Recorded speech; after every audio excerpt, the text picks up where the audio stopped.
Not even his descendants, the Belmonts, nor the innumerable army of the Brotherhood of Light, have even come close to annihilating him. He is Dracul, the dragon, an immortal being whose cursed soul is condemned to remain trapped in the body of the vampire, bound to his castle for all eternity. From the beginning, the unbearable yearning for revenge has driven him along the path of iron destruction, a path of infinite suffering and despair, a road that he would now like to leave behind.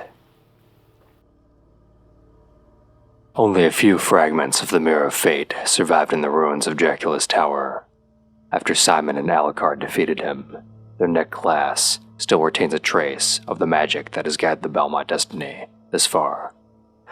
Perhaps, if the parts were brought together again, it would once more show their fate to those who see their reflection within it. Extinct for eons, the existence of dragons has been relegated to a mere mention in legend and myth. However, their legacy has remained latent in the blood of their ancestors and inherited by their descendants, awaiting the arrival of the Chosen One to rise again. An old prophecy describes how a mysterious talisman was created in ages long past to ensure the return of the beast. Only when its centuries-old scales have been collected will the dragon be reborn. Those who aspire to be paladins are raised in monasteries, educated under the dogma of faith, and trained in the art of war. Their whole life becomes a test in which any mistake, as insignificant as it may be, leads to the complete failure of their mission. Only the purest of heart, capable of showing absolute determination and an unwavering faith, will be recognized as God's chosen one. Beyond receiving the admiration of all and the favor of the Council of the Brotherhood of Light, the Paladins are rewarded with weapons and armor of gold, forged by the best master blacksmiths from angel bones. Their aim from then until the end of their days is to serve God in the battle against the offspring of evil and guide their troops to victory.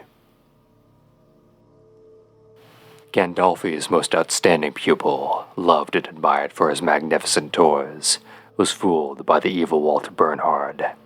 A prisoner in his castle and a victim of a demonic curse, the toy maker has never stopped making tools of suffering and animating the bodies of the dead for hundreds of years.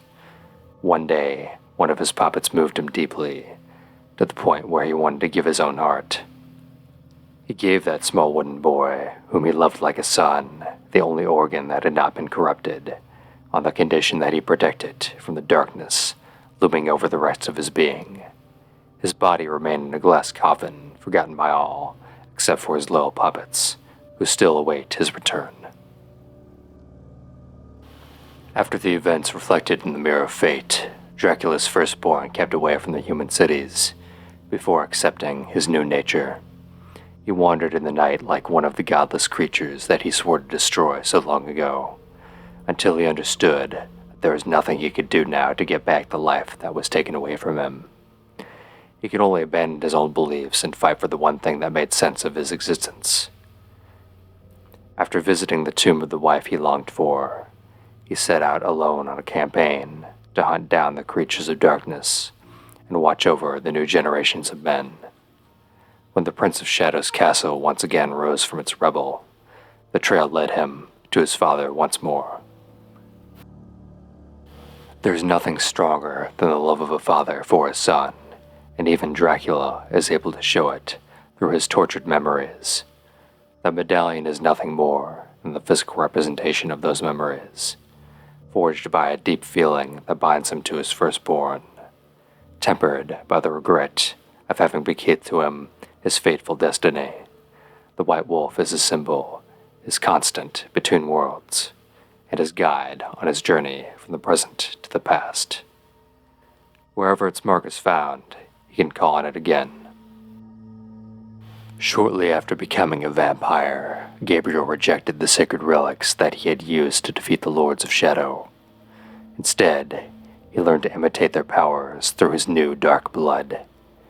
The majestic archangel wings gave way to even greater appendages that grew from his back, to take him even higher in the air and strike terror into the hearts of his enemies. Following the destruction of the Brotherhood of Light by Dracula, the surviving members gathered to begin the search for a new leader to guide them, the last descendant of Simon Belmont. Over the following centuries, the Belmonts commanded the Brotherhood, awaiting the return of the Prince of Darkness.